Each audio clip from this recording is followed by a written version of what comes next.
Stiamo scendendo giù a Roma dai Castelli Romani e stiamo andando alla Libreria Rotondi, dove io questa sera terrò la conferenza. Siccome sono qua con Ruggero, salute Ruggero, Salve.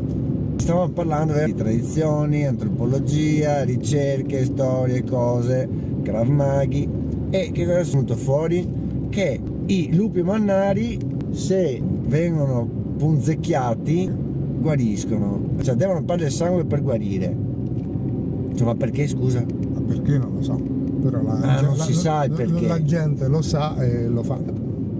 Cioè si sa, è una tradizione popolare, ma deve perderne tanto, basta punzecchiarlo con un ago. In tempi più recenti sicuramente basta una goccia di sangue.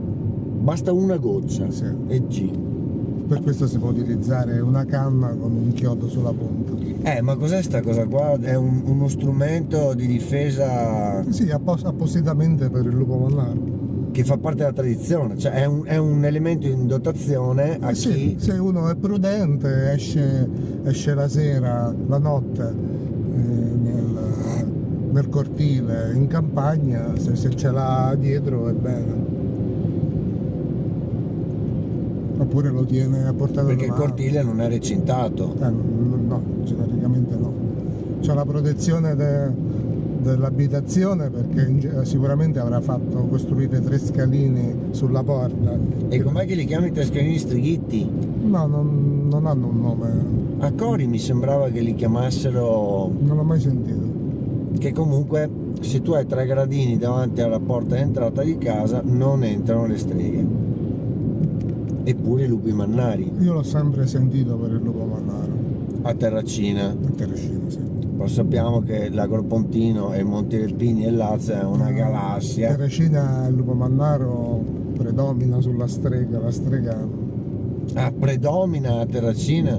sì, Racconti di streghe non ce ne sono tanti. ma pochissimi, e sempre quelli generici che vado nella stalla e trovo la criniera intrecciata al cavallo. Ma da noi ad esempio in Veneto sono i salvanei, il salvanel, che poi tra l'altro salvan, quindi... Mi sono fatto raccontare la strega da Frascati, questa è bella. La strega di Frascati, che non c'entra niente con quella con 3 poppe. No, Ok. no, è un episodio singolo. Deve essere Scusa. ambientato, cioè è successo forse a cavallo del 800 e 900. Cioè si dice che è un evento veramente... Sì, me l'ha raccontato, storico. me l'ha raccontato la pronipote del protagonista. Ma dai, interessante, vai, Sì, vai. una volta me l'aveva accennato quando stavamo in cerca di grotte al Tuscolo, e vabbè, eravamo impegnati, l'ho solo sentita. Sì, Poi qualche mese fa gli ho detto raccontamela bene che me la segno, sì. e me l'ha raccontata di nuovo, io l'ho memorizzata. Il trisnonno Sì. aveva un'osteria nel centro di Frascati, Sì. e nei pressi aveva anche la stalla. Lui aveva notato che quando la mattina, credo, andava alla stalla a mettere a posto gli animali, trovava sempre il classico cavallo sudato, Sì. quindi l'aveva preso la strega da notte e c'era andato a fare chissà che cosa. Sì. E l'aveva messo sotto pressione. Sì, dice, allora decide che un giorno di appostarsi Chiaro. per vedere chi era. Sì. Si aspettava la strega, giustamente. E così fa, una notte si apposta nella stalla, passa qualche ora, si fa notte e finalmente vede qualcosa. Un gatto si avvicina al cavallo. No, nero. Un gatto. Non so se era nero. No. E lui capisce subito che il gatto era il colpevole.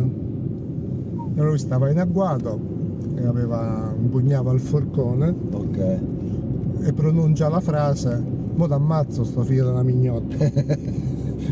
Ma è una frase apotropaica, magica ovviamente. E a quel punto il gatto, impaurito, Ti credo. risponde. Dice, Figlia della mignotta sarei te. dice aspetta, no, c'era paura. Aspetta, non ammazzarmi. Ah, ok. E in quel momento si trasforma in, aspetta, ho usato un termine particolare, in una befana, in una vecchia strega, voleva dire. E dice, non ammazzarmi e io lo faccio, ti regalo un potere. Per 7 generazioni i tuoi discendenti non vedrete i fantasmi. I fantasmi non vi faranno niente, non li vedrete proprio.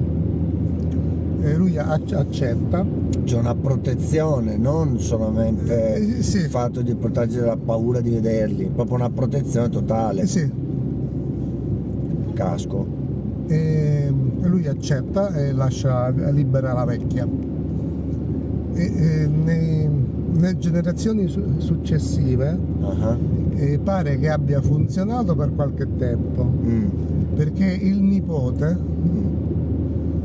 il figlio del figlio, il padre della ragazza che lo ha raccontato a me, quando era ragazzino, un po' dopo la guerra, credo fosse a Cocciano. A Cocciano ci sono dei ruderi. Aspetta, a Cocciano dov'è? Non ricordo più, Priverno? No, è fuori Frascati, una località fuori Frascati. Ok. Ci sono queste ville, una delle tante ville romane, con le sostruzioni che forse erano adattate a stalle o altro, e ci andavano i ragazzini a giocare. E tutti, tranne lui, i ragazzini erano a volte spaventati dai fantasmi dei soldati tedeschi. Ok. Ma lui non li vedeva. Adesso però la pronipote c'ha qualche dubbio perché mi ha raccontato che gli pare a qualche volta in qualche sotterraneo di vedere delle ombre. Però anche lei se la va a cercare. Andiamo in grotta, non è che andiamo a cercare Ho fantasmi. capito, però la protezione magari funziona se te ti fai i fatti tuoi. Ah boh, insomma, forte. Invece tornando al lupo mannaro infilzato. Ma com'è che si chiama quello strumento? No, non c'ha un nome, è una canna con un chiodo, una canna appuntita. Può essere qualsiasi cosa a punta. Ma non ha un nome come strumento? No, non ce l'ha. O punzone? No. La canna è un buon sistema perché è lunga. Chiaro, puoi farlo a distanza, senza il rischio certo, se te l'intercetta te la fa a pezzi, però. Vabbè. Però, ma il chiodo, cioè deve essere un chiodo, un ago, e deve essere un... Ho sempre sentito parlare di chiodi, io me la so fatta incastrando il chiodo dalla canna. Ma voglio dire, perché te lo sei fatto? Sì, per mostrarlo. Poi l'ho fatto da dimensioni ridotte. Per un lupetto? No, così posso portarlo in giro. Sì. No. Ma ascolta, ma voglio dire, ma non è che magari la canna tipo deve essere raccolta? No. Non sono varianti, tipo deve essere raccolta con la luna piena oppure... No. A San... No. Quello forse vale per e il chiodo non deve essere nemmeno benedetto, è un chiodo qualsiasi. Sì. Non c'è bisogno di benedirlo. Non ho mai sentito specificato un rituale particolare. No, che poi sono sempre cose a punta, tipo quelle contro i vampiri. No, ma comunque stavi dicendo a proposito di... Sì, l'ultima storia che ho sentito di questa usanza risale a una ventina d'anni fa, era il 2004, a San Felice è successo. C'è. Dove dei ragazzi sospettavano che un loro amico fosse Lupo Mannaro, perché probabilmente questo si ubriacava e lo trovavano buttato dentro qualche fosso la notte e si svegliava la mattina. E allora un giorno decidono per bene suo di guarirlo mediante quest'uso, Questo piccolo salasso. e lo infilzano col forcone. E evidentemente hanno guarito, perché dopo da allora non ha più. Qua bisogna andare a 30 all'ora. Quanto bisogna andare qua? È una roba paurosa questa, sì. E allora lo infilzano. Lo infilzano e dopo quella volta non è andato più in giro la notte per fare Ok, l'hanno guarita anche dall'alcolismo. Però di questa storia ce ne sono proprio esempi in letteratura proprio che raccontano episodi simili. Cioè, di gente che per guarire qualcuno lo infilza. No, gente che in un periodo in cui il lupo mannaro era ancora più pericoloso. Cioè, E quindi c'è una storia del, credo, forse 500-600, dove un contadino viene, o comunque un abitante del bosco, forse un boscaiolo, vive in questa capanna, stava nel bosco e viene attaccato dal lupo mannaro. E lui si difende con quello che c'aveva, la roncola probabilmente, e gli stacca da netto una zampa. E allora il lupo mannaro si trasformava direttamente in lupo, quindi manco capivi se era lupo o lupo mannaro. E il giorno dopo, o qualche giorno dopo, si vede arrivare alla capanna un ricco signore. Questa che forse me l'avevi raccontata. Che gli regala delle monete, Che lo ringrazia. un borsellino, e lo ringrazia perché evidentemente era il lupo mannaro, che benché mostra e si vede la mano mozzata, che lui poi tornato in forma umana ha perso comunque l'arto. Però nonostante questo era contento di essere stato guarito, era andato a ringraziare. Ma lui menziona, gli dice grazie perché mi hai guarito? Cioè gli dice perché lo ringrazia? Non so se glielo dice, credo di no, perché mi pare da ricordare che lui poi dice di aver notato la mano tagliata, quindi come se l'avesse dedotto. E questo è un racconto del? Credo francese del 500, del 600. Sì. E ce ne sta uno molto simile, però perché finisce male, dove è sempre probabilmente sempre un aristocratico, che però è attaccato lui dal lupo mannaro. E quando si difende e stacca sempre la zampa al lupo mannaro, ritrova sulla zampa l'anello della moglie.